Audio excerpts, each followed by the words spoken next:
Everyone, hope y'all been having a really good day so far. My name is Ward, and welcome back to Sigmas and Gamers. And in the recent news, it looks like the Elder Scrolls 6, which will be the next entry of the Elder Scrolls franchise, will sadly be released for Xbox and PC only, which of course is sadly no surprise. And without any further ado, let's go ahead and dive in right into this recent news.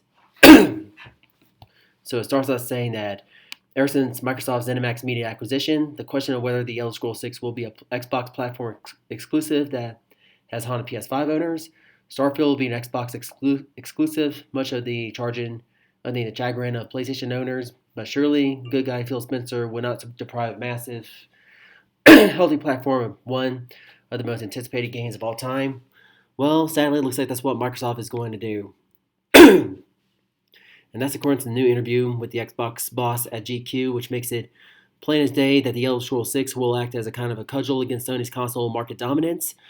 And of course, Spencer does not phrase it that way. He stated, "It is not about punishing any other platforms, like I fundamentally believe all the platforms can continue to grow. But in order to be on Xbox, I want us to be able to bring the full, complete package of what we have.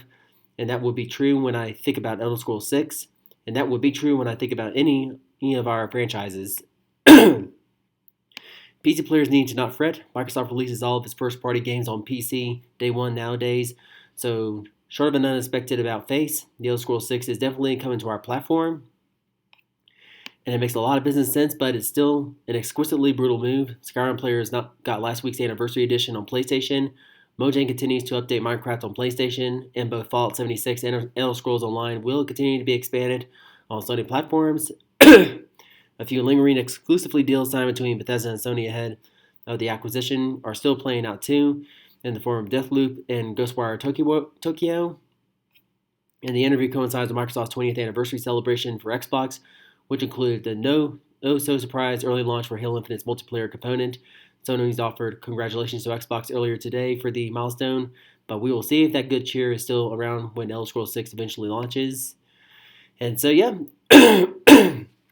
That's kind of the brief and recent news on that we got from Elder Scrolls 6 in probably about a few years, and of course it may not be a surprise, but at the same time, I can understand from a business standpoint, as someone who actually does admire the philosophy of Phil Spencer, like how games are supposed to be presented instead of just constantly being limited. But sadly, it's Microsoft, and basically they're the ones who call the shots based on the companies that they own. And so, yeah, not really surprised here, but I could definitely understand from a business standpoint. But I guess not everything should be fair at all. But who knows? Maybe one day, probably several years from now, maybe they will actually put it on the PlayStation platform.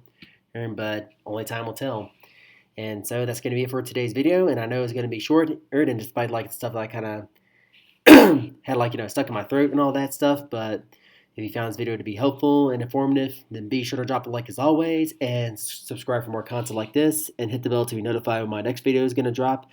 And if you have your own thoughts or opinions based on the recent news about Elder Scrolls 6 being released only for the Xbox and PC platforms and instead of PlayStation, then go ahead and sign off in the comment section below and get a discussion going. And thank you so much for watching, and as always, we will catch you all in the next one.